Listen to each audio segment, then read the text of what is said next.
Okay, everyone, good morning. I have absolutely no idea what day of the week it is, Tony. It's that time of the year. Apparently, it's a Friday. I've never had a Friday that felt less like a Friday than today. But I guess it is just this time of the year. How are you, Tony? Did you have an enjoyable festive period? Yeah, it was great. Loved it. I hope everyone else had a wonderful time at the most wonderful time of the year. That's what they say, isn't it? Yeah, but I really enjoyed it. And yeah, just results went Celtic's way as well. So it was all Oh, good. yeah. Tremendous stuff. Yeah, so good to be back on. And I hope everyone, as I say, had a good time. And it's Friday where I am, Hamish. I don't know what time it is or what day it is where you are, but Yeah. Still Friday, as I say. It really doesn't feel like a Friday. I think when you've had a couple of days, it feels more like a Sunday to me, especially when the game happened yesterday. That's probably a big part of it. Celtic were playing at yeah, 3 p.m. on a Thursday afternoon, which is kind of unusual. We're going to have it again next Thursday, aren't we, for the certainly are. derby that's at 3 p.m. for some reason. Anyway, we've got plenty of time to preview all of that, everyone. Lovely to have you with us. Thanks for showing support. If you are enjoying the channel and fancy subscribing to get notified whenever we go live, please give that a go. It's completely free. Yeah, morning, everyone. Lovely to have you all with us. And things are good, Tony. It was a good win for Celtic yesterday. I think at times, bit of a slog maybe in that first half. You know, Yeah. Motherwell clearly setting out to frustrate us. I thought we moved the ball around pretty well, even in the first half, but just kind of unable to really get that big opportunity. We obviously get the goal before halftime, and that was a huge moment. And then I felt as the game went on in the second half, subs came on. I thought it ended up being a really, really decent, Yeah. probably really good performance, actually. Ramped up when the subs came on, wasn't it? Yeah. And they've gone from dropping 2 points at Tannadice on Boxing Day to going even more points clear by, you know what I mean, by now. So we're all kind of very chuffed at that. And what's that, 12 points now? So great result. As I say, results fell for Celtic. But yeah, yesterday's performance was kind of a game. You say a lot of it was a bit of a slogfest, and then the subs came on and then kind of showed their class, and that was kind of the difference between the sides, wasn't it? It ended up actually being quite a handsome margin of victory, which you felt the football maybe merited because they did knock it about well, but you know, lots of people were shouting, they're trying to walk it in. Stuff. It's very hard to break down teams that have no intention of playing. You watch Motherwell, they just lined up 5-4-1 and weren't moving. So you have to move them around. You have to constantly recycle, and that's very difficult to do at times. But I thought when the substitutes came on, they gave them a fresh impetus and oomph, and Celtic eventually got it over the line quite comfortably in the end. Yeah. Clearly, I mean, it was a pretty comfortable afternoon, and I mean, I think even at 0-0, I always felt like we'd create the opportunities to score goals. You're right. I mean, I think there's often a feeling with this Celtic team because they're so good that you are just waiting for us to turn up and pummel these teams from the first few minutes. And we're probably spoiled at the start of the season. Because remember the start of the season, we were getting early goals in virtually every game. And clearly when you get that early goal, this season would show you the match opens up. And if we get an early goal inside the first 10, 15 minutes, we're going to go on and win by 2 or 3 goals minimum. I think a big thing, I was looking back at our last 9 matches, and we've failed to score in 6 of the last 9 first halves that we've played. Obviously, we managed yesterday by the skin of our teeth in stoppage time. I think that's been a bit of a fact. I think you look back at the start of the season and we were scoring early in games, and it's not really happened. Obviously, there's been a few exceptions, but you think of the majority of our recent games, like Tynecastle, Pittodrie, Cup Final, the European games, Dundee United, like it's we've kind of failed to score in the first half in a lot of them, and I think it's just kind of made it more difficult for us. But I just think it's this time of year. I genuinely thought we were all right in the first half yesterday, moving the ball about. Engels was involved. Bernardo had a lovely wee back heel flick early on. Yang was kind of hit or miss, wasn't he? He was doing good things and then giving the ball away. I thought Adamida had a pretty good game yesterday. I know his kind of final effort was a bit off and he kind of splaffed a few wide, but I felt his build-up play was pretty good and his first touch was good. What did you make of the first half performance? I just think it's testament to the way people are setting up against Celtic now. There's no ambition. Dundee United set up to get a point with no ambition at home. Motherwell came to try and do the same as Dundee United. It's now the kind of spreadsheet, isn't it? That they're just going to come and, well, they're going to come, but they're not going to play. They're not going to turn up in terms of show ambition, and in the final third. And that's fine. It's their prerogative. So I think the Celtic supporters need to get on board with that and realise it's not about what Celtic are doing per se. Oppositions are just saying, if they score early against us, it could be a long, long afternoon. Don't let them score early. Try and frustrate. And I get that. I understand that because nobody wants a pummeling. And I think Celtic are now having to learn how to play against that again. Go back to the drawing board a wee bit, and but they've got quality players that can open up defences. There are days when it just doesn't happen. Dundee United at Tannadice a few days ago was one of those days. I think the manager said they did all but score, but I was concerned with the lack of creativity at Tannadice. I think we only had one clear-cut chance. That was one goal again from Adam Ida playing him in, which I thought was really nice. And like you, I thought Ida yesterday, he gets a raw deal whenever he doesn't score, but I think he's a handful and his build-up play is good and he's always looking to be involved. And I think he's very tough on himself if he doesn't score. So he'll be disappointed that he hasn't contributed in that way, but he contributes in other ways. Yang I was more disappointed with, but I've got the feeling Rodgers is playing him just to see if there's any potential shooters out there. I don't think he's got any other option though. Like when Kuhn and Forrest are out, Yang has to play. Yeah, I mean that's fair enough, but I don't think he's doing himself any favours because he's been given an opportunity at Tannadice and yesterday, and I just don't feel that he's cutting it at the minute. For myself, like you say, he can do some good things, but more often than not, I saw him run the ball out the park or just not do anything creative. And I think that's why he's out there. So to be creative. And obviously Kuhn coming on kind of showed him how it's done, didn't he? Within minutes of coming on. And he sort of said, like, fine, but there was some underlying issue with he couldn't start the game. So hopefully we're managing that. And James Forrest is out for a few weeks. So yeah, but I wouldn't surprise me if the likes of Yang and Palmer were offloaded in January, either loan deal or permanently. We shall see what happens, but I was quite happy with most of yesterday. First half was a slog, as you say, but they got the penalty, and people can argue the toss of the penalty. Yangs won the ball, and the keepers touched him. I don't buy into this theory of soft penalties. Hamish, it's a penalty or it's not. There is contact. Does he have to go down that way? Possibly not, but there's contact, and when you're coming at speed and somebody, bumps you, then your momentum's going. But I thought he was clipped. Let's put it that way. He went down a bit theatrically, but for me, it's still a penalty. And I think he deserves credit, Yang, for making that run, because that was the kind of run we maybe weren't making too much of and really stretching the game. The best chance we had in that first half was the Maida one, that ridiculous only dies in Maida. And by the way, I remember him scoring a goal at Fir Park a few years ago that was identical to that. Similar. Hit the keeper and looped into the net, but Motherwell managed to clear it off the line yesterday. But I thought that was interesting because that was from a counter attack, and that was the only time when Motherwell were actually stretched. The rest of the game, certainly in the first half, while it was 0-0, was 10, 11 men behind the ball, and it's difficult for a team to break them down.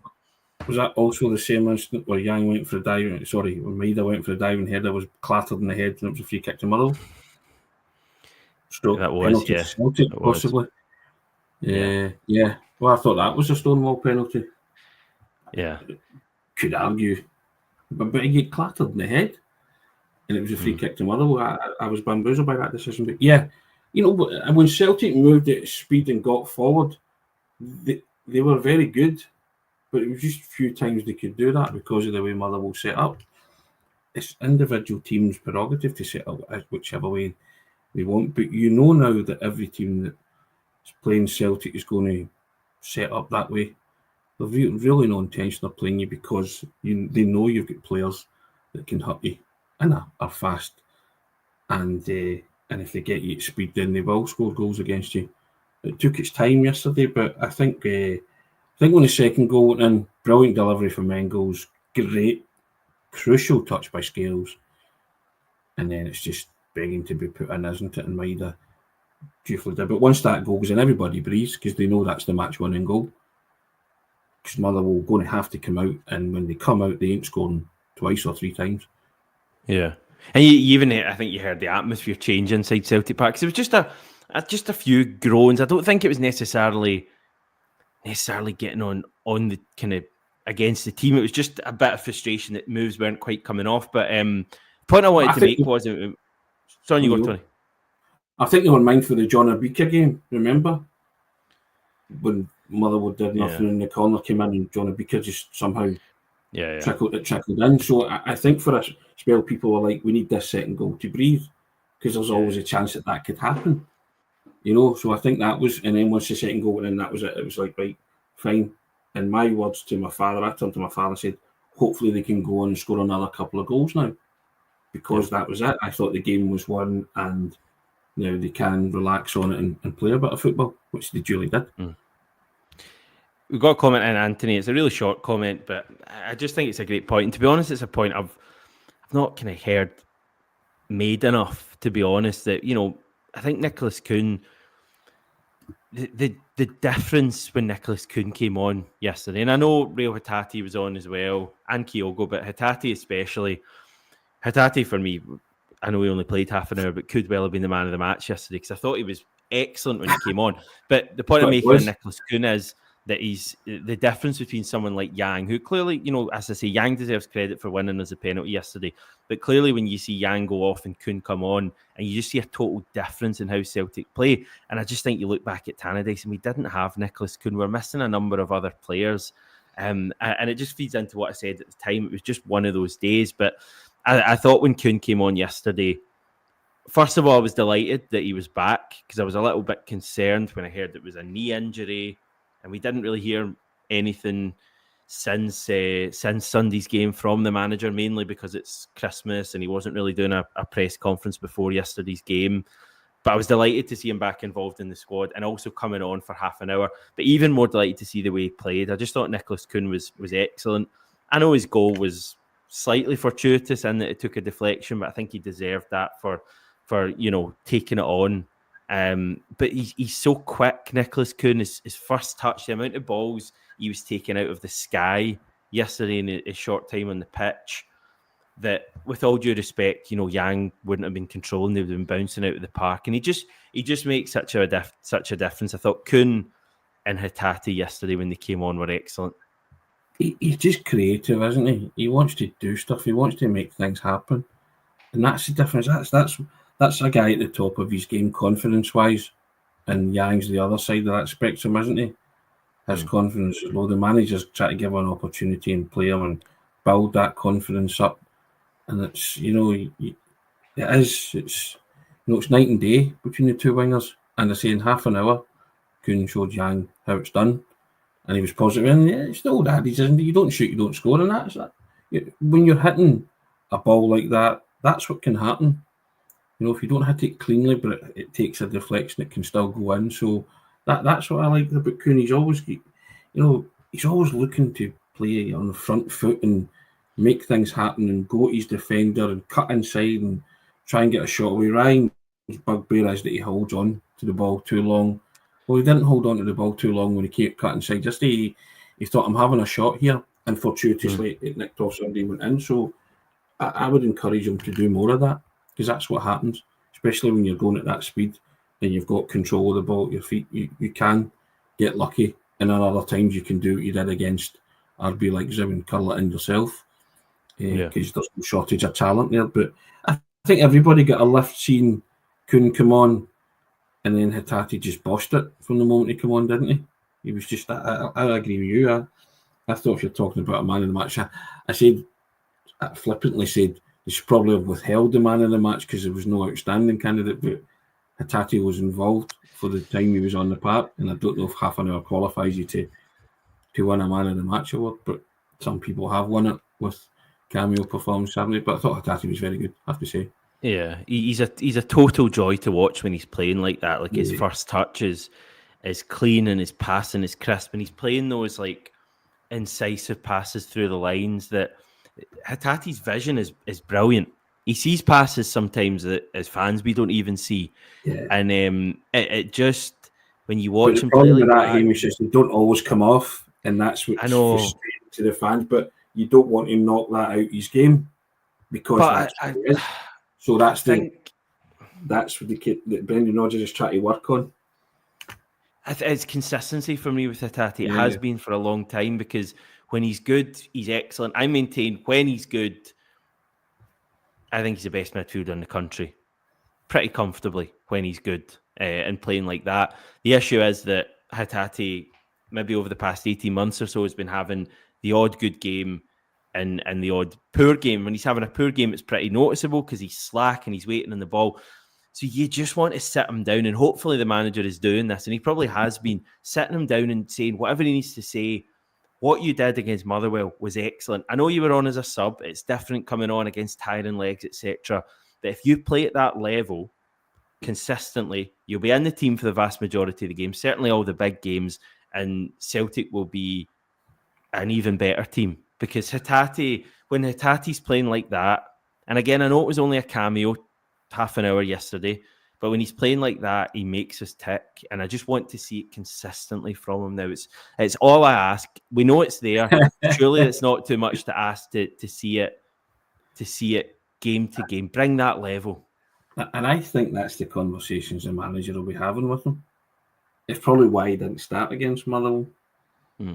And because the manager's clearly says, right, and as you say, you take that footage from that game and you say to him, this is what you're capable of. Granted, you say they've tired legs, we get all that, but see that consistency that's not there, but it's clearly in you.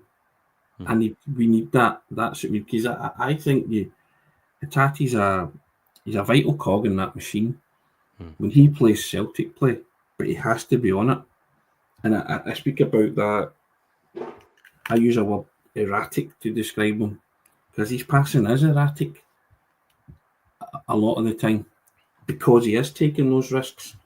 But in taking those risks, you can make yourself look like a poor footballer at times, or make yourself look as if you're having a bad game.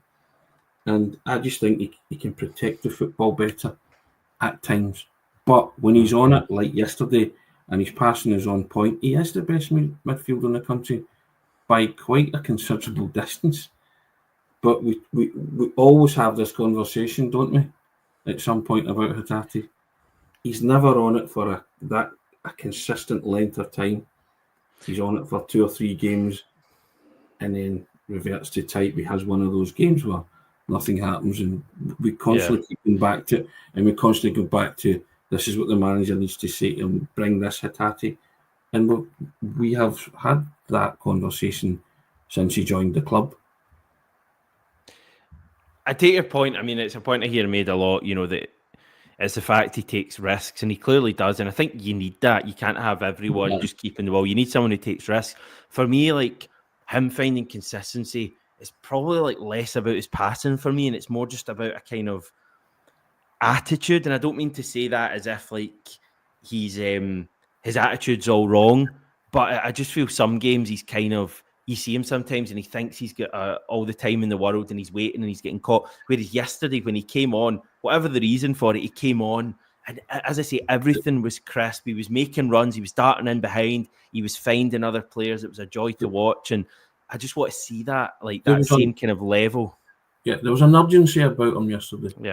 Yeah. Right, which, as you say, is sometimes lacking in other games for whatever reason only he can explain. But I just feel that we know what kind of player he is. And I think Hatate also felt like Matt O'Reilly, he would be the next big thing to leave the building. But you have to earn that. You have to play like Matt O'Reilly did Correct. consistently. And that's how you win a move. Yeah. And that's been the bugbear about Hatate, because we know it's there and it's there in abundance. And he has been at times brilliant, and other times he's been off it. So that's the dilemma with Hatate, and probably why nobody has tested Celtic's resolve with something that you would say, well, maybe give us time to think about that. It's been the odd sniff of supposedly X amount of million, but nobody's come in with the offer we turn and you say, oh, right, wait a minute here, that's something we're going to consider. Yeah. So, yeah. Jason, I wonder why Hatate's way is. Is he bored? And another Jason actually saying Hatate's hard done to by fans, our best midfielder. Any other players yesterday you want to pick out particularly? well, I think there was a lot of social media content, and just from what I read about Arne Engels' performance. Took a great penalty. I was delighted that he mixed it up, Hamish, and put it to the goalkeeper's right. Because the goalkeeper went to his left, if you noticed.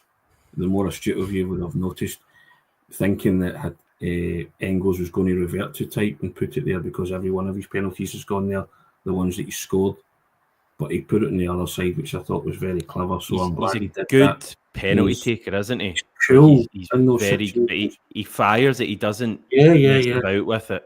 No, you're not saving it, because it's very accurate and it's very low and hard. If it's low and hard and it's accurate, you ain't saving it, because the reaction time needed to save a penalty like that is, it's split seconds. So I was pleased at that. I was pleased at his delivery for the second goal. As I say, Scales got a vital touch. Liam Scales' touch was vital, but it's a tap in for over the head for Dyson Reader. But the delivery's on point. But for me, it was a performance where I'm thinking, right, he's grown, he's doing the right things. I didn't see this dominant midfield performance that people were talking about, but the manager was saying he was cool in pressure moments, and I get that. So I'm quite delighted that he's beginning to show more promise now, show more of what we expected from Engels, and I think that's can only be a good thing moving forward. I'm not getting carried away, but I think from small acorns and all that, we shall hopefully you can reproduce more of that moving forward. Yeah, start doing it on January the 2nd. Yeah, in Govan of all places if he starts. Yeah, well, it's interesting you make that point, because I thought we maybe saw some evidence yesterday of why he might be a really good fit for that match, because I thought he had a couple of really good track backs during the game. There's one in particular in the first half. You may remember when he tracked back and slid in on the Motherwell player, and it was kind of mildly threatening position, and he won the ball back, and that was the first time I'd kind of looked at him recently and gone, that's right. Personally, I still feel I'm trying to work out exactly what kind of player Arne Engels is. And I think we saw evidence of what he can be yesterday. Clearly someone who tracks back, works for the team, wins the ball, turns over the ball, someone who clearly can be creative, maybe not as creative as Real Hatate for sure, but someone who can score goals, can arrive in the box at the right time, can set up goals. And clearly, his set pieces are a pretty big part of what he does as well. I thought it was interesting. There was some comments from Brendan Rodgers after the game, and Rodgers spoke pretty openly about taking Engels out of the team in recent matches, and he used the phrase "taking a bit of the pressure off Engels," which I thought was A, interesting, but B, very good management as well. Because listen, Engels arrived at the club. I was going to say people forget he's a record sale. People don't forget that because it's pointed out every single day. But he arrived at the club and made this sparkling start, and it was a really, really amazing start he made. And I think it was always natural after that kind of initial period, there was going to be a bit of a drop-off. And there clearly was. But that's when the class management of Brendan Rodgers comes in. You take him out, you've got other options there. Bernardo's knocking on the door. You get Bernardo in for a few games. Engels still coming on in games, but you have him on the touchline watching more. Just calm down a bit, take your time, and then we'll put you back in when you're ready. And I felt at Tannadice, even though it was a kind of poor performance from the team, I did sense maybe that he was just ready to go again, ready to be unleashed again. I thought he'd be in the team yesterday. And I agree with you. Listen, we've seen better midfield performances in our years at Celtic Park. It wasn't a sensational display, but I thought there was signs there clearly that he's going to be a very good player for us. What I will say, Hamish, see the good things that he does, they're very good. Yeah. But see, up until yesterday, they've been sporadic. But yesterday there was more of the good things, which was noticeable, i.e. the track back as well, because I thought the referee, being pernickety as he was going to blow for a foul when he slid in. The ref was strange. Yeah. Right from the first minute. Correct. So, but I looked at him and I thought, Arne, you can do this. That was my main takeaway from yesterday, was like, Arne, you've got this. You now need to be consistent and bring this Arne every game and build upon that where you are a dominant midfielder. And everyone's saying play him as the number 6. Maybe that is the answer, but I'm not going to question the manager at this moment in time. You play him as he sees fit. But again, when he came on against Rangers in the cup final, he struggled to hold on to the ball and stuff. But what he did do was a brilliant pick out for Kuhn for the goal that should have been the winner. So he has a cool head, as the manager said, in these big moments. But they've just been few and far between. But yesterday there was more of those moments, which were good. And you were thinking, right, big man, you've got it here. You have got this. And it's probably down to the fact that the manager probably noticed that he was struggling and didn't want him to continue struggling. Well, that criticism might have become more ferocious based on his price tag alone. And he took him out for his own good, and then he saw him in training, because he said he watches him training. I speak a lot about what guys do in training, and the manager lays a lot of stock in that. So he's clearly said, you're ready. And yesterday was a upgrade in the standard of performance from Engels. Not going to go overboard. It wasn't sensational, it wasn't amazing, but it was an upgrade in recent performances, which is what we want and what we seek. And more of that, please, Arne. That's basically the way I think about it, Yeah, agreed. Let's a couple of final points I want to make. John bringing up Anthony Ralston, good yesterday. Thought Ralston had a good game right from the first minute when he ran on to that Bernardo back heel that was sumptuous. Listen, Ralston's always going to be Ralston. You're going to get wee things that frustrate you, but I think he's had a couple of pretty good games in a row, and I thought he was good yesterday. And you always get that effort. He's up and down that wing. He's strong in the challenge. So I'm pleased Ralston's seen more game time. And I like Anthony Ralston. I think he's always there for you and reliable. Nicholas at the game yesterday was very impressed with Engels and the entire squad's attitude. Still going in the 90th minute. Great result. Ticking along nicely. Agreed with that. Can we touch quickly on the other results, Tony? Yeah. If you're maybe sitting at a 7 out of 10 after our game, you maybe went up to a 7.5 when you saw that Aberdeen had been thumped 4-0 by Kilmarnock, and then up to, I don't know, maybe a 10 out of 10 when you saw St Mirren's Caelan Boyd Munns tucking away. A fantastic finish in the last minute to earn them a win over Rangers, and I think a fourth league defeat of the season for Rangers. We're 12 points clear of them now, and clearly Ibrox in a week's a huge game, but you're feeling increasingly good about 4 in a row. Well, it's amazing how quick the pendulum can swing, isn't it? As I say, the 2 drop points at Tannadice still made it 9. There was still a difference of 9, and all of a sudden the title was back in the balance, because Celtic were going to lose at Ibrox. Hadn't been to Ibrox, hadn't lost, and and all of a sudden it was going to be 6 because Rangers were going to beat St Mirren and whoever they're playing this weekend, and that narrative is completely flipped on its head in the space of a couple of days. Celtic have actually increased their lead at the top, which is incredible, and can go to Ibrox and conceivably lose and still be the same amount of points they were. Yeah. In front I think of that's important. Tannadice, right? Yeah. So they can take a dunt if need be, but my feeling about that is I don't think Celtic will lose at Ibrox. just because of the way they're playing and how they handle these occasions, and the manager will come up with some game plan to counteract that. And you're now, and there's no guarantee that Rangers will. I think it's Motherwell they're playing this weekend, isn't it? Motherwell away. Yeah, Tough game. there's no guarantee they're going to come out of that unscathed.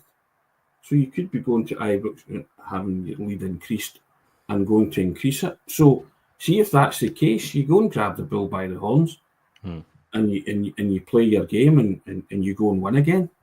And they're capable, well capable of doing that, because they've got that big game mentality. I think that was a real demoraliser for Rangers yesterday, because they were building up some kind of head of steam. I say there was the narrative shift in lots of media, and bump. It's kind of all that kind of momentum has now gone.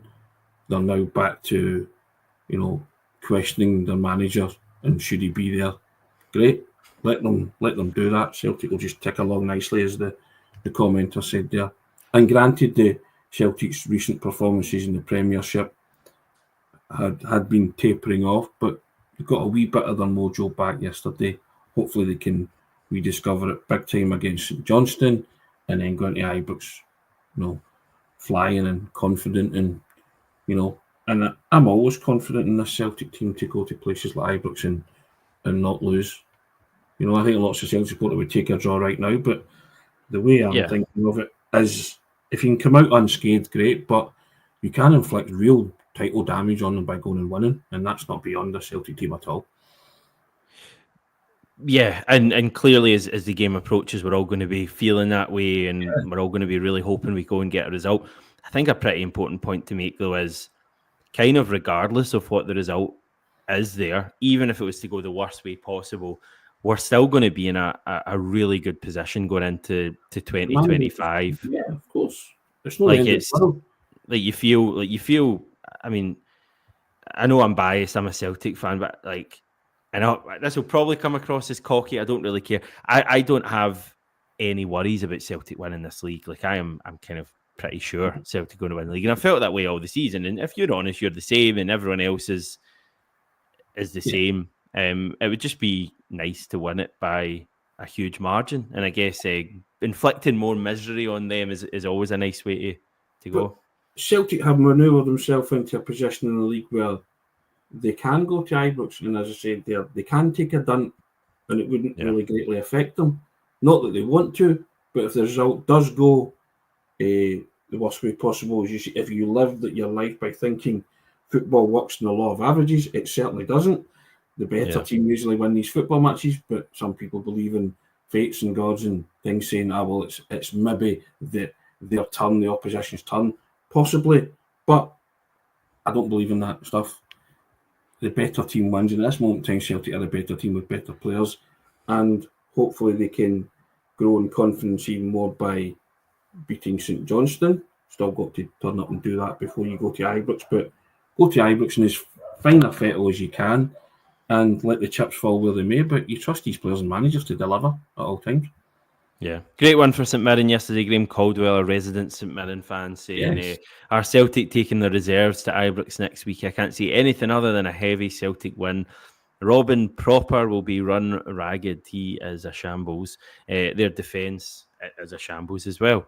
Robin Proper is a bit of a shambles. I look forward to him starting next week. So I don't know if he'll start. It'll be a different kind of game. Graham always is, but thank you for that, and well done. You've had a wonderful Christmas. Your team did you proud yesterday, and thanks for coming on the chat. You always do, but I hope you've celebrated that win. I think lots of Celtic supporters would have joined you in celebrating that win yesterday, to be fair. But I hope you enjoyed the moment, sir. Yeah. Final thoughts, Tony? We're what day are we playing this week? This is terrible. I have to ask. Sunday. It's Sunday. Yeah. This is Friday, so we're not long away from the next game. Final thoughts are that I agreed with the commenter that said it's after yesterday it's starting to tick along nicely again. It was kind of, patchy, wasn't it, for a few games. We discovered a wee bit of that mojo yesterday with the way they finished it, hoping for more of the same against St Johnstone and then go into Ibrox, as confident as you can be, tails up, and let's see what happens. But no, I'm enjoying it. I'm not saying I wasn't enjoying it, but I enjoyed it a wee bit more. It's always good when you win by a healthy margin, isn't it? Yeah. Great stuff, everyone. Thanks so much for tuning in. I know it's difficult when you've got other things on during the festive period, but we appreciate the support at all times. And yeah, things are very good at the moment as we look forward now to St Johnstone on Sunday. A chance to really put on a bit of a show before the really big one next Thursday. Okay, we'll head off for now. I'm assuming there'll be plenty of stuff over the weekend from you and Brian and John ahead of St Johnstone. So stay tuned for all that. I'll speak to you all on Monday.